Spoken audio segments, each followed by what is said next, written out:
Boa noite, gente! Linda e preta! Eita, que menina pontual! Vamos de linda e preta, de Nara Couto.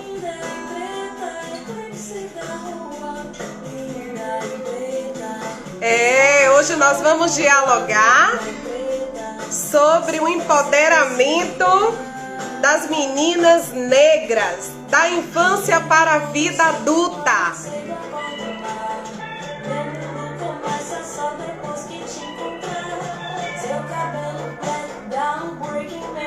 Oi, Carlinha. Oi, Tássia. Vamos de Nara Couto, mulher negra, cantora negra, uma preta empoderada.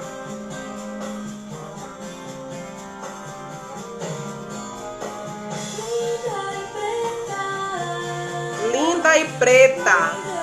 É assim que a gente deve ensinar as nossas meninas, que elas são lindas e pretas. Que elas podem sim ser o que elas quiserem ser. É o nosso papel, nós vamos falar sobre isso hoje. Oi, Dulce. Oi, Milka, lindona.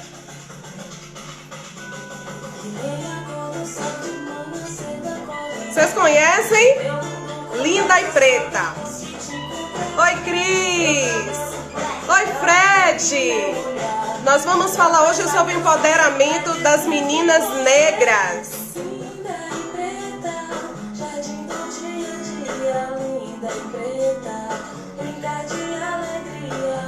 Colada aqui hoje, aprender com vocês. É isso aí, nós vamos trocar, construir conhecimento juntas. É uma temática muito importante para a nossa infância, para as nossas meninas negras. Empoderá-las desde cedo.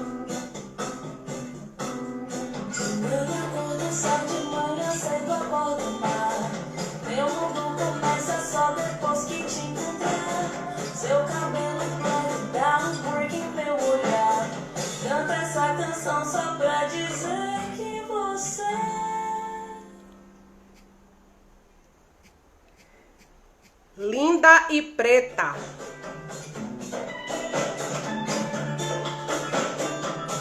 Oi, Florzinha. Oi, Jana, seja bem-vinda. Oi, Lio, Suzana, sejam todas bem-vindas. Sei que vocês são grandes parceiras para que a gente continue nessa marcha, nessa luta, porque através da educação a gente pode sim educar e ensinar essas meninas, mostrar que elas têm um potencial, essas meninas negras, para que elas estejam conscientes do seu valor desde a infância e educá-las para a vida adulta. A nossa convidada já está na sala. É uma pessoa, uma mulher preta muito especial para a gente. É uma educadora da rede municipal, porque nós temos muitas pérolas. Oi, Demi! Nós temos muitas pérolas. Oi, Clauzinha! Nessa rede, pérolas, mulheres negras empoderadas de conhecimento, de verdades, através da sua própria história de vida. E hoje trazer aqui a Marta Alencar, que é educadora dessa rede, da rede municipal, mas também é professora da UFES e é uma pesquisadora da infância. Oi, Noli! Noli conhece Marta. Martinha também fez parte do NUPER, o Núcleo de Políticas.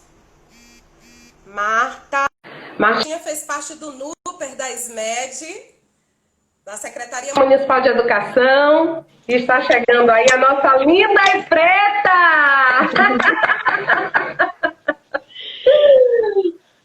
essa música de Nara Couto, linda e preta, foi em homenagem a você que está vindo hoje aqui dialogar com a gente sobre esse tema tão importante. Essa live que faz parte de uma série do Julho das Pretas, porque a gente entende, Martinha, que falar de empoderamento é falar de infância. Porque se a gente pode fazer isso desde a infância, a gente precisa fazer. Para que nós tenhamos aí mulheres conscientes do seu valor, do seu posicionamento, das suas capacidades, e começar dizendo que nós somos sim, nossas meninas são lindas, pretas lindas, lindas e pretas, né? Seja bem-vinda, Marta Alencar. Obrigada, obrigada, Gil. Mais obrigada, um Girassol. Querida. Vocês estão me ouvindo bem? Como é que você está, meu amor? Vocês estão me ouvindo bem?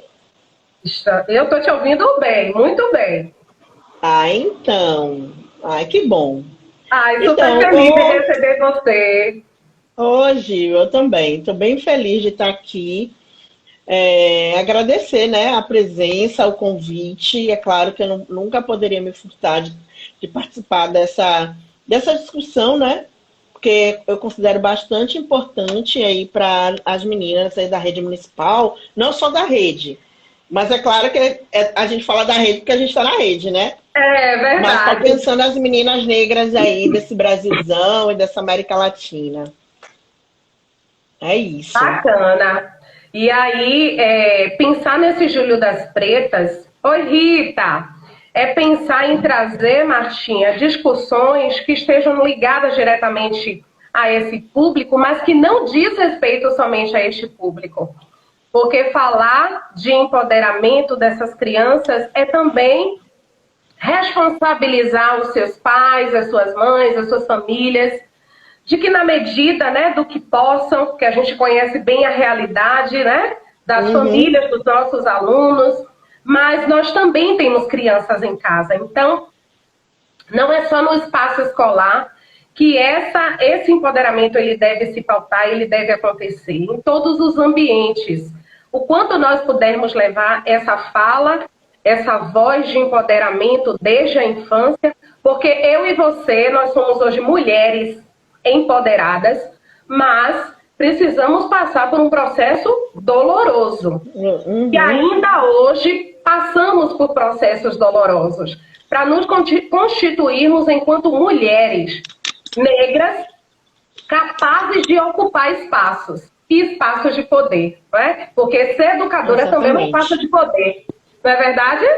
Então eu gostaria que você se apresentasse, dissesse de onde você vem, quais são as suas raízes, a sua caminhada. Você tem uma história aí muito rica, você foi bastante... Geralmente as minhas convidadas são todas assim, muito sutis no seu currículo, né? São assim, não querem ficar se gabando nem nada. E eu aqui doida para ler o currículo completo. Mas me conte, me fale quem é Marta Alencar. Então, fale para nós. Oi, Missa! Seja bem-vinda, gente. Então, queria agradecer, né? Voltando aí inicialmente, agradecer a presença das pessoas, ao convite de Gil, né? E para a gente poder dialogar um pouco. Hoje a gente vai dialogar sobre as meninas, né? Mas esse diálogo sobre as meninas tem a ver com a relação que a gente estabelece com elas no espaço da escola. Então, é um sobre elas, mas é com elas também. Né? Então, eu sou Marta Alencar, eu sou professora da Rede Municipal de Salvador, né? Trabalho com educação infantil. Agora estou gestora, vice-gestora da Escola Guerreira Zeferina, no Subúrbio 2. Subúrbio, né? Estou lá no Subúrbio 2 com o Rafa. E estou também me constituindo como professora universitária, né? Que eu estou professora na UFES, que é a Universidade Estadual de Feira de Santana, lá no curso de Pedagogia. Né? Então, e eu sou uma mulher negra, lésbica, e do lugar que eu venho... Então, eu venho do Rio de Janeiro, da Baixada Fluminense, de São João de Meriti, mas já tem muitos anos. Mas já tem muitos anos que eu já estou em Salvador, né? Então eu tenho um pouco mais de 30 anos que moro aqui então já me considero mesmo uma baiana soteropolitana. O sotaque sempre vai estar, né? Porque é onde a gente foi forjada, onde a gente cresceu, né? Então ele é meio um baianês, uma coisa meio carioquês, baiana, assim, então, é isso, minha gente. Eu venho desse lugar aqui, sou professora e gosto de dizer que se eu não seria professora, eu não sei o que eu seria. Então, ser professora para mim também é esse lugar, como o Gil coloca, né? Ser professora é um lugar de empoderamento, principalmente para nós, mulheres negras, que é o lugar onde a gente pôde, né? Estar nesse lugar de resistência. Né? Então, e também estou aí na caminhada de pesquisar as infâncias, pesquisando mestrado, agora um doutorado, e também pensando aí, é isso mesmo, Flor Carvalho, Baioca. Pesquisando um pouco as infâncias e com as infâncias, né? E especificamente agora no doutorado com as meninas negras.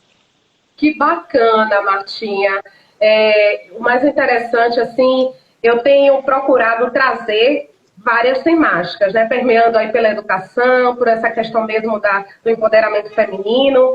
E a oportunidade de trazer e falar sobre a infância, para mim, é muito importante, porque é onde tudo começa, não é? É a base. Mas, como nós trouxemos aí o empoderamento, vamos começar pelo começo, como diz o baiano. Vamos falar de empoderamento. O que é empoderamento para você, enquanto estudiosa da infância, enquanto educadora, enquanto mulher negra? Então, essa palavra, né, parece estar meio na moda, né? Empoderamento tem um tempo que ela entra, é engraçado, né? Como as palavras elas vão ganhando corpo e vida, né? Isso. E aí, empoderamento é você, na verdade, pensar enquanto mulher negra, né? Porque não tem como a gente estar discutindo empoderamento se a gente não falar de gênero e raça. É a gente se colocar e se sentir realmente que a gente tem o poder. É isso.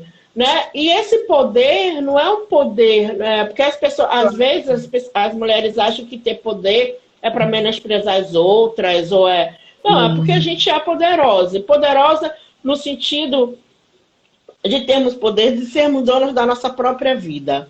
E isso é importante. Ser dona da nossa própria vida não quer dizer que a gente exclua a vida do outro.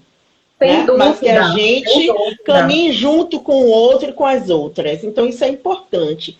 Além disso, quando a gente fala de empoderamento, eu sempre me remeto a uma discussão com a nossa ancestralidade, né?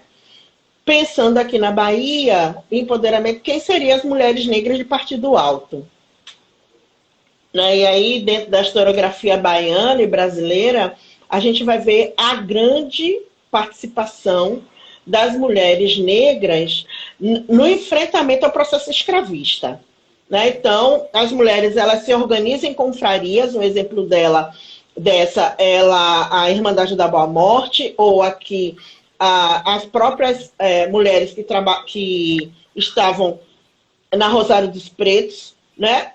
Organizando confrarias, por exemplo, essas, para comprar alforria de outros presos, de outros negros escravizados. Então, sim, é nesse lugar também das mulheres do Partido Alto que a gente vai se espelhar.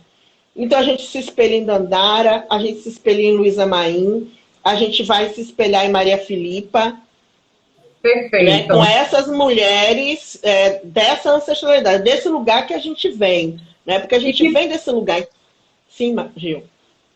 E que, assim, quando a gente fala em empoderamento, Martinha, a gente também não pode esquecer que a gente vive esse momento atual por conta de lutas de mulheres como Dandara, exatamente, como Maria Filipa, mulheres do movimento feminista, mulheres do feminismo negro, que fizeram uma trajetória que nos permitiu ter discussões como essas aqui hoje, não é? Então, assim, a gente sempre precisa lembrar das nossas raízes, dessa ancestralidade, desse potencial que foi sendo construído aí no decorrer do tempo, porque essa história e esse povo, nós povos negros escravizados durante 300 anos, são 300 anos de escravidão, não são pessoas, foram pessoas submetidas à escravidão, foram escravizados. E tudo tem uma história, e essa história ela não pode ser negada.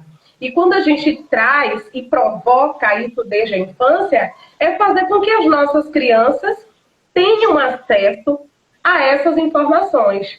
Não é, Martinha? E que elas tenham essas referências. Eu sempre gosto de dizer, porque assim, quando eu apresento meus estudos sobre a infância, as pessoas sempre me perguntam: ah, Marta, por que você trabalha só com meninas negras e não com meninos? Né? Sempre tem essa perspectiva. E aí eu queria remeter aí a questão do Júlio das Pretas, né? Quando a gente pensa o Júlio das Pretas, quando a gente pensa o dia, né, da mulher negra afro-caribenha, a gente sempre vai pensar nas mulheres adultas. A gente nunca vai pensar nessa mulher ou adolescente, né, ou criança. No máximo que a gente vai pensar jovem, agora a gente já começa a pensar na juventude e nas mulheres adultas. Então, dentro dessa categoria de mulher, né, vamos pensar assim, quando a gente fala mulher negra, a gente nunca pensa num bebê negro, uma menina negra pequena. Né? A gente sempre vai pensar nessa perspectiva adulta. E quando a gente pensa nessa perspectiva adulta, também traz um impacto sobre as meninas. Porque aí a gente vai invisibilizar todo o seu histórico, né? Ou de potência ou de negação. Então a gente invisibiliza, na verdade. E aí essas meninas somem, ficam diluídas. Aí essas meninas pequenas, elas ficam diluídas até os 12 anos, 13 anos. Parece que elas estão meio que sumidas, né? Desse texto, dessa discussão. Desse contexto. Sim. Então, pensar meninas tem a ver com isso, né? Tem a ver em possibilitar a voz e a vez das meninas negras dizerem o que elas pensam sobre o mundo, o que elas sonham, né? E aí, pensar, por exemplo, como as meninas negras também, elas estão sempre numa perspectiva de falta. E isso é muito interessante, porque as meninas negras, além do racismo, ela vai sofrer o sexismo, né? Exatamente. Então, ela sofre sexismo por ser meninas e elas também vão sofrer o racismo por ser meninas negras. E aí a gente tem um histórico, por exemplo, o Brasil, ele é o terceiro país na América Latina com mais casamento infantil. Né? E aí a gente não discute isso, mas quem é que casa na infância? São as meninas negras. Embora a gente diga assim, as meninas... E por que elas estão submetidas? Por que elas estão submetidas? Então, eu gosto sempre de, antes da gente começar a pensar essa infância feminina e negra, a gente precisa problematizar essas questões.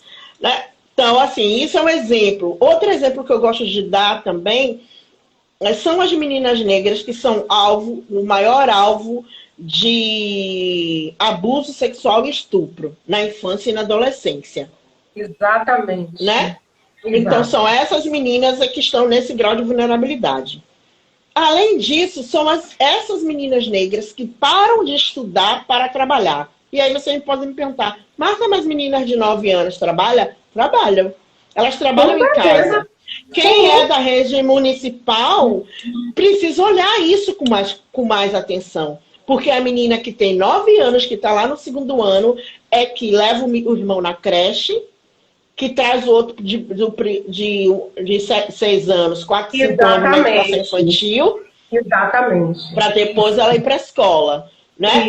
Ela que, quando chega em casa, faz o arroz. Que arruma antes de sair. Ela que dá o café, né? Do irmãozinho menor.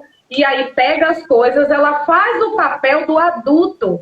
Porque a mãe, né, o responsável adulto, possivelmente saiu mais cedo para trabalhar. E deixam essas meninas na responsabilidade que é de uma pessoa adulta. Então, elas deixam, muitas vezes, essas meninas também deixam de ir à escola porque elas estão cansadas. Tem uma pesquisa da Plan Internacional, é muito interessante, chamado Por Ser Menina, né? Da Plan Internacional, PLAN Internacional. Eles lançaram até um livro sobre... deixa eu ver se eu encontro ele por aqui. Não, acho que não. Sobre o que é ser menina. E é uma pesquisa que eles fizeram no Brasil inteiro, né? Tanto pegando meninas do Sudeste até o Norte do país, então de várias regiões. E dizendo, então, nos centros urbanos as meninas trabalham desse jeito que a gente estava colocando aqui, né? E no espaço rural, por exemplo, são as meninas que vão pegar água, são as meninas que cuidam da galinha, são as meninas que desse trabalho doméstico antes de ir para a escola. Então, por isso que é porque é menina, né? Porque nós, as meninas, dentro da categoria da infância, e as meninas negras, são as que estão em mais situação de vulnerabilidade. E a escola precisa olhar para isso. Né? Porque quando a escola nega que o de 3 anos entra na creche porque chegou atrasado, o impacto não é só para quem tem 3 anos que não ficou na escola, é o impacto na irmã que tem 9 que também não vai poder ir para a escola. Isso. Né? Então a gente precisa compreender como é que isso como é complexo. E aí, Martinha, isso vai impactar. Semana passada, eu acho que foi na sexta-feira, eu estava aqui com Rose Rosendo. Uhum. Ela conhece. Minha colega, foi minha coordenadora. Isso. E nós estávamos discutindo sobre a questão da quebra do determinismo social de ser mulher negra. Uhum. E o mais interessante é que esse tema que nós estamos trazendo hoje tem total relação com o tema da semana passada. Porque se você não constitui essa infância, se você não leva em consideração todos esses fatores que você está trazendo, dessa menina negra que trabalha aos 9 anos, seja para levar o seu irmãozinho para a escola, ou seja para cuidar das galinhas na zona rural, ainda tem... Noliene colocou aqui, imagine as crianças, as meninas negras quilombolas, que a gente vai falar disso na semana que vem. Então, isso bate direitinho com o índice de mulheres que assumem outros cargos, porque as mulheres estudam mais, mas elas são deslocadas para outros afazeres. Que é o da casa, que é o do lar, que é o cuidar dos filhos, e por isso... elas não conseguem assumir determinados... Então, assim, está tudo interligado. Tanto importante que é estarmos aqui tratando desse empoderamento. Que empoderamento faz com que a gente tenha... É muito importante que a gente não use a palavra como modismo, mas que a gente tenha consciência do que é esse empoderamento feminino, porque você dá poder a um grupo, a uma pessoa... mas no sentido de garantia de direitos, de continuar lutando por direitos. Né? E aí, assim, eu tive uma experiência incrível no FIEMA, na época o Rose era a nossa gestora, Rose Rosendo, né, que esteve na live passada, com um projeto lá do subúrbio, chamado Hoje Menina, Amanhã Mulher, um projeto de uma organização, né, de mulheres lá do subúrbio ferroviário, de Lígia Margarida, onde eu fui fazer algumas oficinas com as meninas. Né? E assim, então eu trabalhei com meninas de 4 a 12 anos, de grupos separados. Então eu tinha vezes que eu trabalhava com meninas de 4 a 6, 7, depois eu tinha de 6, 7 até 10, e depois as adolescentes, né? Entrando as pré-adolescentes. De 10, 11, 12. E as meninas falavam muito isso. Né? Elas diziam assim, eu fico cansada, eu quero ter um tempo para brincar, eu não quero trabalhar, eu não quero lavar os pratos. E isso não tem a ver com ajuda no trabalho doméstico, né? Na cooperação cotidiana do trabalho doméstico. Isso tem a ver com a responsabilidade. Porque deixa essas meninas na perspectiva da responsabilidade desse lar. Principalmente se essa mãe trabalha como empregada doméstica e dorme no trabalho.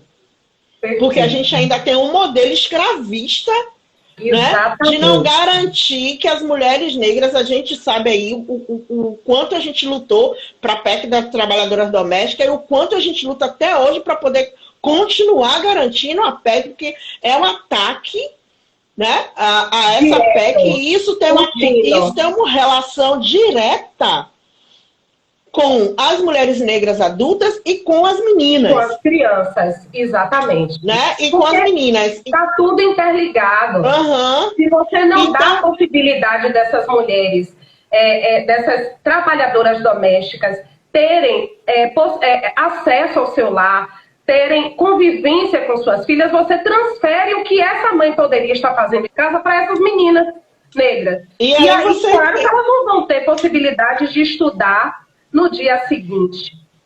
E aí, como você acaba juntando com o patriarcado, né? Sim. Onde os meninos também não são incentivados a colaborar, os homens adultos da casa também não são. Exato. E aí a gente cria um ciclo, né, que é muito difícil a gente romper. A gente vai romper quando a gente vem, por exemplo, pensar o empoderamento. É uma possibilidade da gente romper esse ciclo. A gente precisa dizer para as meninas que elas têm direitos. E assim, Gil, eu não sei, você estava na GR, mas não sei se como estava próxima da escola, mais próximas, assim, quando a gente está muito próximo das crianças, elas dizem, eu não quero, eu não gosto, isso é chato, queria ficar na internet, mas então elas vão trazendo e elas têm muitas dicas, viu? Para nós.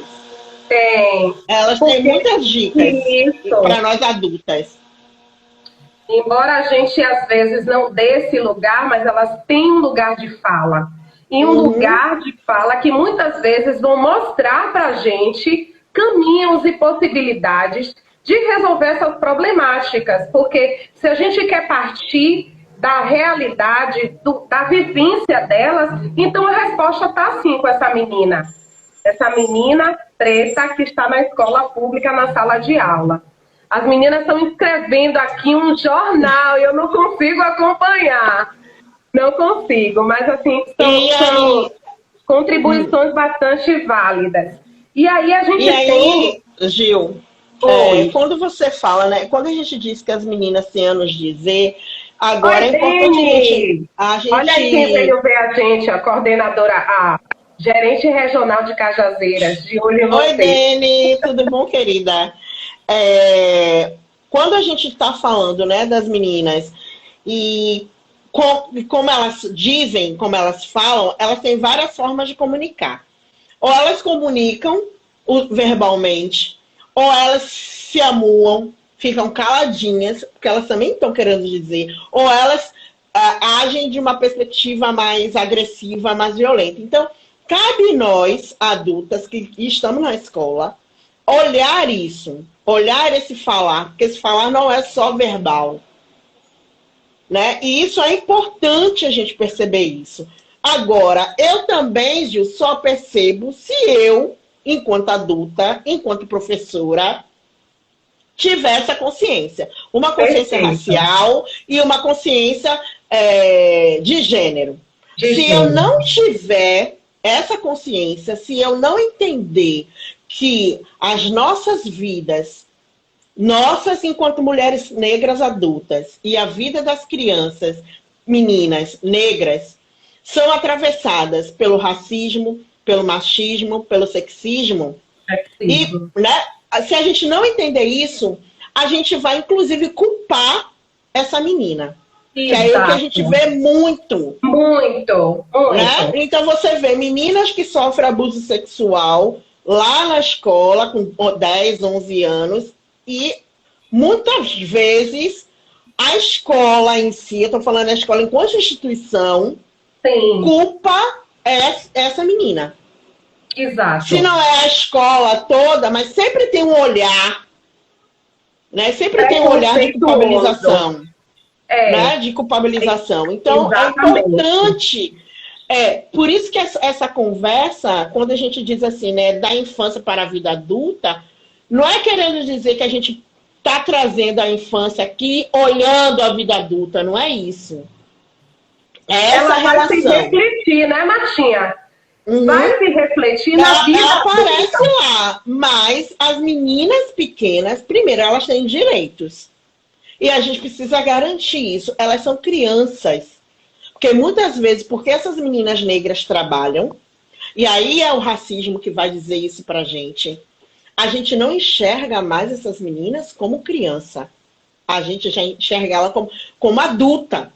A gente não enxerga as meninas negras como criança. Então, muitas vezes, essas meninas têm seu direito de viver a infância negado. Porque ainda tem aquele discurso na nossa sociedade racista que diz assim, é melhor trabalhar do que dar pra ladrão. Né? A gente vê isso na nossa sociedade. E às vezes isso reproduz. O que é pior. Porque todo cuidado dessa reprodução, Martinha, quando você fala, você traz essa reflexão muito profunda de que nós somos responsáveis por esse olhar cuidadoso dessa infância. E de que Dolly colocou, elas falam de diversas formas. E as nossas crianças, elas têm a maneira de falar. O corpo fala, as atitudes, né? Até a forma agressiva, né? A forma agressiva de se comportar na escola, que é o espaço onde ela vai reverberar isso, vai exteriorizar. E nós, enquanto educadores, se não tivermos essa consciência do machismo, do sexismo, do racismo, nós não teremos um olhar para identificar.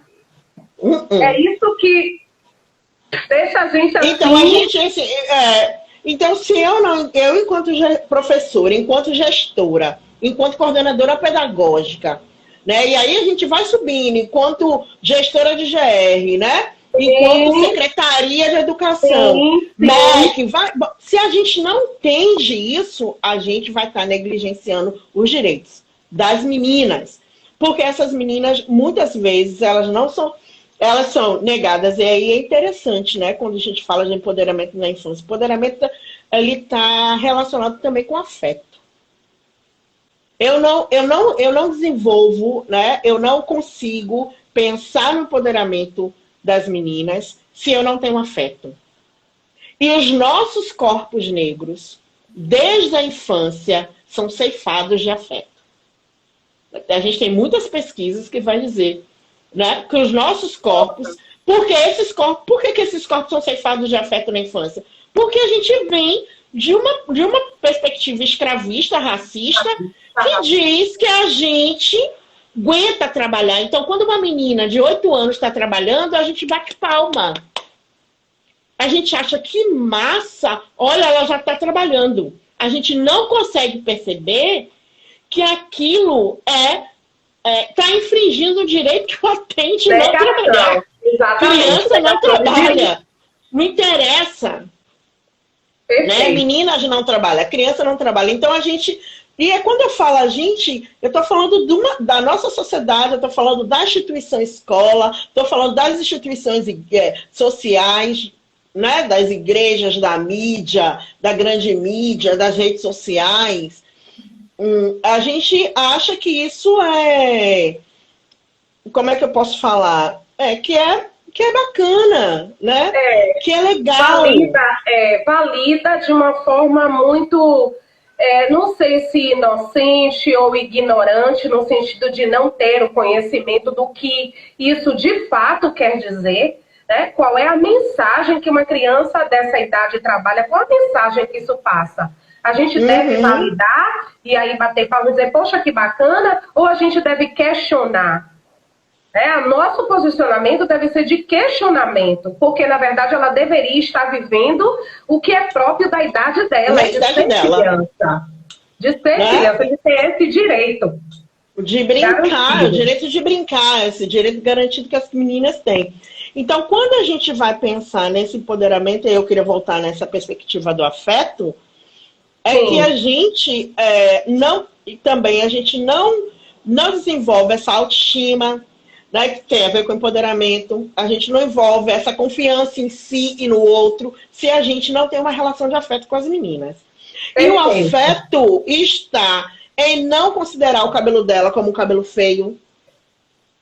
O afeto está em não dizer para ela que os traços negroides que ela apresenta não são feios.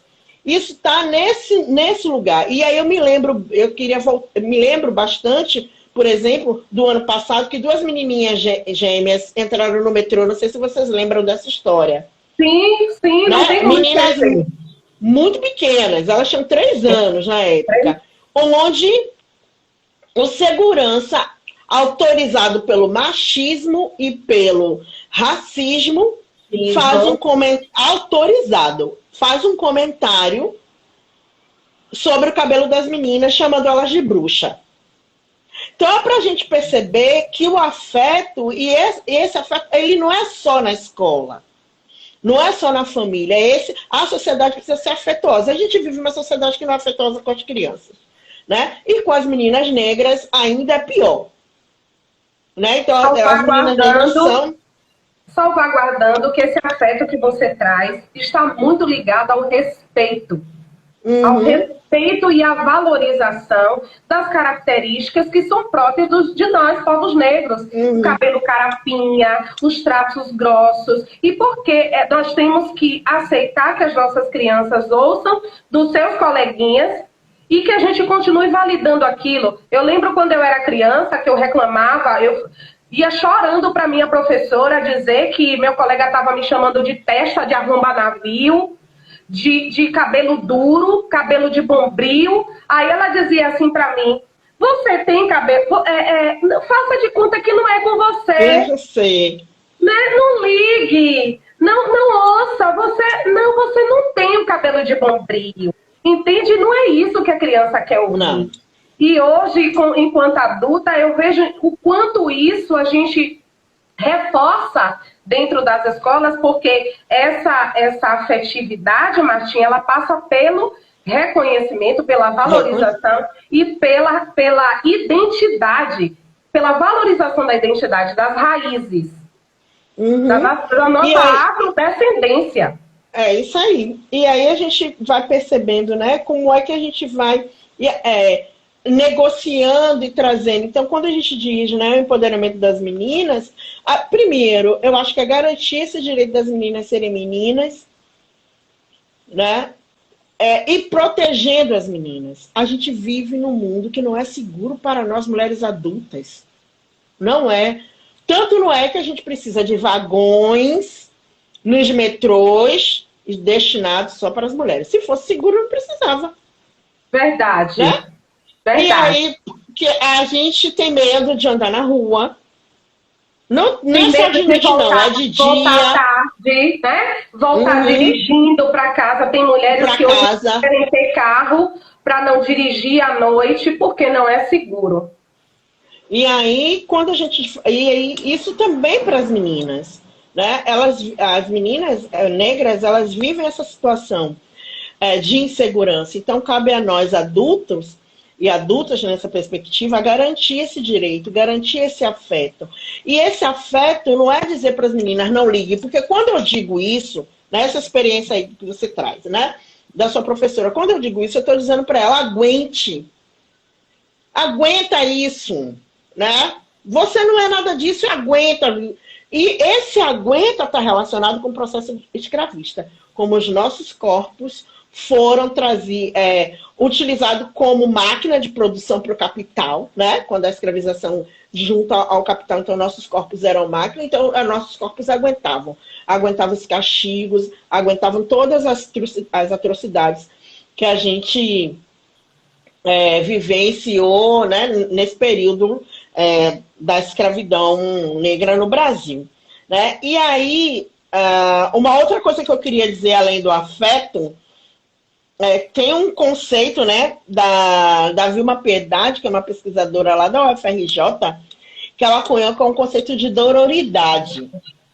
Eu não sei se vocês já ouviram falar, né? Ela tem um livro que foi resultado da tese dela de doutorado, acho que é de 2017, se eu não me engano. Então, havia uma piedade, dororidade. Dororidade. Com D. E ela vai dizer assim, que dororidade é um conceito que ela vai, não é contrapor a sororidade, mas é um conceito que ela vai dizer que é um conceito que abarca as mulheres negras. Né? E aí, quando eu li esse conceito e pensei, né, na perspectiva das meninas negras, porque a minha experiência de dor dialoga com a sua experiência e a gente transforma isso em potência. Isso. Né? Então, assim, a minha experiência, e aí ela vai dizer que para as mulheres brancas isso não, dentro do conceito de sororidade, a gente não consegue dar conta, porque nós, mulheres negras, se a gente sentar para conversar sobre a nossa experiência de ser menina negra, é muito próximo. Quando você diz isso, são histórias em mim muito parecidas. Se repetem. Elas se repetem, elas vão se repetir. Então, a Vilma Piedade, ela vai dizer que esse conceito da dororidade não é para a gente ficar na dor, não é isso. Mas ela vai dizer assim, como essa experiência dolorosa, né, porque é sofrida, é uma violência. Interessante. De Vilma Piedade. Vilma Piedade, interessante. Pode colocar, dar um Google aí, todo mundo encontra. É um livro dela, tem um clipe também muito bacana de umas meninas do hip hop. Sim. Lá do Rio de Janeiro, né? Que as meninas também fazem. É bem interessante. Pode dar um Google aí, é fácil de encontrar. E a Vilma Piedade, ela vai falar que esse conceito da dororidade é o conceito que mais nos aproxima enquanto mulheres negras. Então ela vai dizer que a gente tem essa experiência, mas a gente não fica na dor. A gente utiliza essa dor como potência. Perfeito. Né? E aí ela vai, dentro da tese dela, ela com esse conceito, mas ela vai dizendo assim, por exemplo, não é um conceito vitimista. Não é um conceito vitimista, é um conceito para empoderar. É um conceito de empoderamento. E é um conceito da gente pensar, por exemplo, que por isso que essas experiências precisam ser contadas. Essas experiências precisam ser narradas. E a gente precisa permitir que as meninas narrem essa experiência. Perfeito. Né? Elas precisam narrar. Então elas podem narrar de várias formas. Né? Se elas são muito pequenas, elas podem narrar com jogo simbólico, com a brincadeira simbólica. Agora, eu preciso ter essa intencionalidade, né? Enquanto professora. Daí você já traz essa articulação desse empoderamento na infância, né? Como é que ele se constitui? E aí, fazendo um recorte para a escola, você pode trazer aí, Martinha, nessa sua fala, muito forte, esse recorte para essa atuação na educação. De que forma a gente configura esse empoderamento infantil. Logo no início, alguém já tinha perguntado, eu não me lembro quem foi. E como a gente trabalhar esse empoderamento com essa infância e trabalhar na escola? Mas como você disse, isso vai passar também pela formação do professor, que a gente vai trazer aqui. Semana que vem a gente vai trazer aqui. Né? Primeira coisa, eu venho de uma escola, que é a escola do CEAFRO, né? Quem não conhece o CEAFRO, eu conheci o CEAFRO. Eu conheci o CEAFRO no ano 2000, quando a rede municipal tinha um convênio, né, com o CEAFRO para fazer formação de professores. Isso já tem 20 anos, gente. É muito tempo, né? Nossa! Onde a gente começa a discutir essas questões. Então, uma coisa que é importante a gente entender é que, com crianças de 0 a 3 anos, que são as crianças bem pequenininhas, primeira coisa, como é que eu empodero crianças pequenininhas?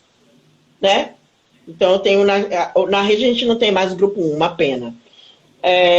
Né? A gente não tem grupo 1, mas a gente tem grupo 2, que é também uma falta de garantia de direito. Porque quando eu não tenho criança de 1 ano na creche impacta na mãe, impacta na menina que tem que ficar com essa criança em casa. Né? Então, porque tudo é uma escadinha. Então, a gente tem crianças de 2 e 3 anos. Como é que a gente empodera? Primeira coisa é ouvir o que as crianças têm para dizer para a gente. O que as crianças estão dizendo? O que as meninas pequenininhas estão dizendo quando se joga no chão e faz uma birra? Quando não quer pentear o cabelo na creche? Qual é essa experiência da penteação na creche? Como é isso? É uma experiência afetiva? É uma experiência de dor? É uma experiência de negação desse cabelo? É uma experiência, inclusive, de conter esse cabelo? Como é? É assim que a gente empodera, né? É assim que a gente vai dizer para as meninas, né? Como é que é isso? E aí tem várias pesquisas, por exemplo, de creche, que vai dizer para a gente que as meninas que têm o cabelo mais crespos, as que têm os cabelos mais, são as últimas a serem penteadas, para quando chegar na hora de ir embora, a mãe levar sem pentear. Nossa, né? Que verdade. Então, é a criança que não recebe afago. É a criança que a professora não vai dizer quando ela chega, a princesa chegou. Opa! Ela não diz. E é interessante, Gil, a gente perceber que a gente não vai dizer você... Porque as professoras acham assim, mas eu não digo pra ela que ela é feia, mas também você não diz que ela é bonita. Não diz que é bonita. Aí as crianças sabem, se as professoras Total. sempre diz pra umas que são bonitas, não diz pra elas, ora, se tá dizendo que aquela é bonita, então eu não sou bonita. Isso, exatamente. Né? O meu cabelo não é bonito. O meu cabelo não merece afago. Né? Então, isso, quando a gente pensa no empoderamento, a gente está dizendo disso. Qual tipo de literatura que a gente está levando para a escola? Quando a gente escolhe o livro infantil, que tipo de livro que a gente escolhe? Né? As músicas, né, Marcinha? Música. As músicas. Que música que eu tenho cantado? Isso é pensar em empoderamento. Quando as crianças estão maiores, 4 e 5, né, ainda na pré-escola, a gente precisa ficar atenta às brincadeiras. Atenta ao jogo simbólico, porque ali é que rola. É ali que a gente vai prestar atenção. Agora, se eu tenho uma prática de controle o tempo inteiro desse corpo infantil, não vai aparecer. Né? Então, assim, às vezes a gente fala assim, mas a gente não faz mais brincadeira lá na festa de São João, sei lá, Rainha do Milho, mas em muitas escolas ainda fazem isso.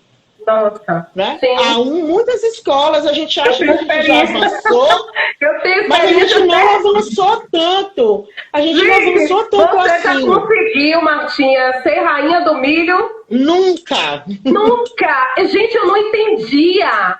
Porque minha mãe comprava aquelas cartelinhas que tinha na escola, que tinha que preencher. Pagava, eu conseguia preencher todas, mas eu nunca consegui ser a rainha do milho. Eu não entendia isso, gente.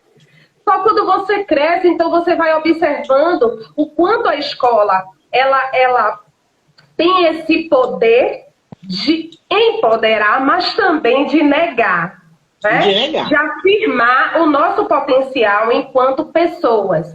E quando na infância, que você trouxe aí, esses primeiros anos de 0 a 3 anos, as crianças psicologicamente, elas estão naquela fase de adquirir confiança, de trabalhar em grupo, mas também de se constituir enquanto culpadas. Então, no momento que a professora não quer pegar no cabelo, e esse cabelo não é, sabe, um cabelo que algo de afago, então ela começa a se culpar. Até 3 anos, é culpa minha, então a culpa é minha. Eu tenho um cabelo duro, eu tenho um cabelo ruim. Por isso então, que a minha quando eu tenho 5 anos, eu peço pra minha mãe alisar meu cabelo. Alisar o cabelo. Alisar o cabelo. Ferro, colocar o ferro lá, a chapinha, para não correr o risco de continuar sofrendo. E ainda com essas crianças pequenas, por exemplo, são as crianças que menos... e eu também chamo a atenção, por exemplo, para as professoras que têm cabelo liso. Isso é importante a gente perceber. Não é porque a gente as meninas vão querer ficar em cima do cabelo, pintando o cabelo. Às vezes não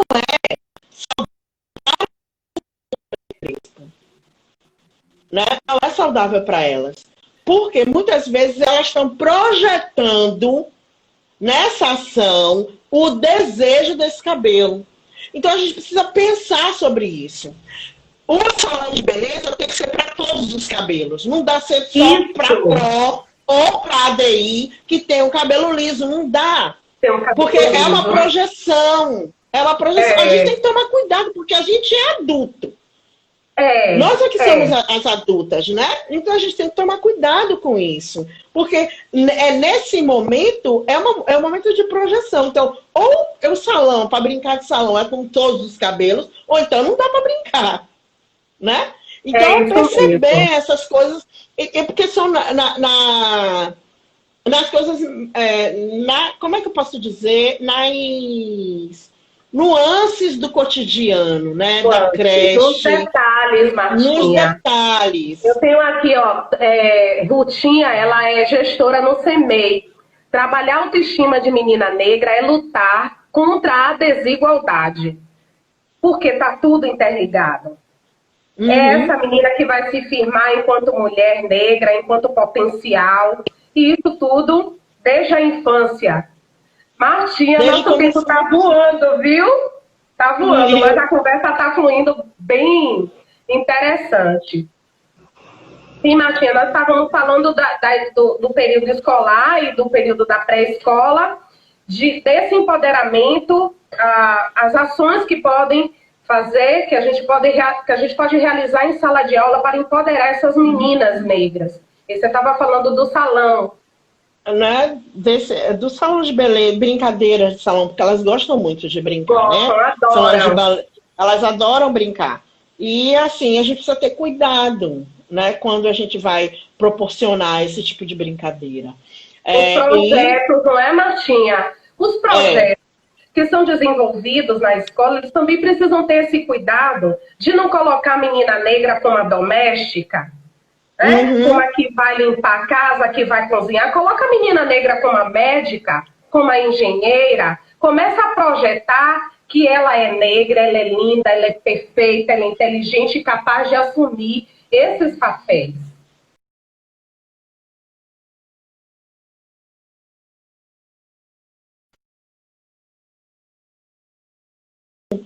Mas eles ainda estão muito vivos. Então a gente ainda vê cartazes, por exemplo, Dia das Mães. A gente ainda vê cartazes com mulheres brancas, né? Ou então trazendo essa mãe, enfim, fora desse contexto. Né? Aí, às vezes, a gente diz assim, que isso não está presente na escola, mas a gente já avançou talvez para quem está aqui nessa live ouvindo a gente. Mas para muitas professoras e na rede municipal ainda não avançou. Muito, muito. Ainda não avançou. Por exemplo, a gente ainda tem na nossa rede que trata a cultura afro-brasileira como folclore, por exemplo. Folclore. Agosto, dia 22 de agosto. E aí a gente ainda vai perceber isso, trata as meninas como Tia Anastácia, enfim. Às vezes a gente acha que a gente já avançou. Agora, para algumas professoras, isso já não cabe mais. Mas para muitas outras, ainda é preciso fazer esse debate no miudinho. Ainda é preciso perceber, né, o racismo nas nossas práticas. Uma outra coisa, por exemplo, que eu sempre, quando eu estava no CEMEI, estava na escola, né, preenchendo o portfólio, por exemplo, que é um grande problema na rede, né? As pessoas, enfim. Mas a gente tem que entender que o portfólio é um direito que as crianças negras têm da sua memória quando ela está na escola. É um direito delas e a gente precisa pensar nisso. Esse registro é um direito, que eu não estou dizendo que a gente vai fazer álbum. Quem faz álbum de família é a família. Mas o portfólio é um direito que as crianças negras têm de um registro sobre a sua infância. Porque se às vezes elas não vão ter outros. A gente sabe, por exemplo, o que a gente não tem foto da infância? Porque fotografia era uma coisa muito cara. Muito cara. E a gente não tem foto da nossa infância, a gente não tem esse registro. Hoje em dia a gente tem celular, mas as mães também não têm direito dinheiro para revelar essas fotos. E quando essa criança tiver 15 anos, ela não tem mais essas fotos. Porque não tem um notebook para descarregar essas fotos. Então, talvez, o que ela vai rememorar dessa infância é o portfólio que está lá com foto, com texto que a Pro escreveu. Então, isso é um direito da garantia. Então, quando a gente fala de empoderamento, é isso também. Ótimo, perfeito. Né? Não é só olhar, Martinha, pelo lado burocrático do trabalho, mas pela oportunidade que você está dando àquela criança de ter a sua vida registrada. Registrada. É um direito que ela tem, de ter a memória. Memória. Né? Para você voltar e olhar como eu era. Então, isso é um direito à memória. E isso também é um direito da ancestralidade. Porque senão a gente diz assim, ó. Não, é porque a nossa história foi apagada, fizeram a fogueira, queimaram todos os documentos e a gente não tem esse registro sobre a nossa história. Mas a gente se nega de fazer o registro da história das crianças negras. Pois é. Né? Aí fica uma coisa, ou então a gente faz, não faz de uma forma como deveria ser feito. Né? Então a gente não está... ninguém aqui está romantizando nada, não é isso. Né? Não, claro que é a gente real. precisa de tempo. É real. A gente precisa, e que isso também está informado sobre isso. Isso. A nossa mensagem aqui, Martinha, é que cada vez mais as pessoas entendam que discutir as questões racistas, sexistas, né? O empoderamento feminino, o empoderamento dessas crianças dentro da escola é algo que não dá mais para deixar embaixo do tapete. Não dá mais para esquecer que nós vivemos numa sociedade extremamente racista, machista, sexista e que ainda hoje escraviza a gente. Através das suas atitudes ainda há todo esse racismo estrutural que a gente vem vivenciando todos os dias. Então, nós, enquanto pessoas atuantes nessa sociedade, somos multiplicadores dessa informação e dessa ideia. Não é verdade? Nós só temos 3 minutinhos. Meu Deus, aqui tava outra live, viu, mulher?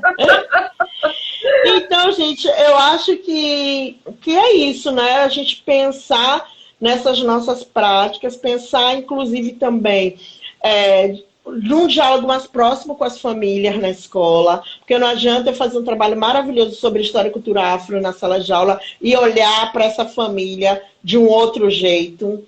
Né? Porque a gente, principalmente quando a gente está na educação infantil, o cuidado da educação é compartilhado. A gente precisa se ver parceira dessa família, dessa outra mulher negra que cria suas crianças. Nossa. A gente precisa se ver, sabe? Porque às vezes a gente, enquanto professora, a gente não vê essa família, e a família, essa mulher negra, como parceira, nós, a escola. Então, assim, isso é empoderamento também. Também. Culpabiliza essa mulher que também não tem os seus direitos garantidos. Garantidos, exatamente.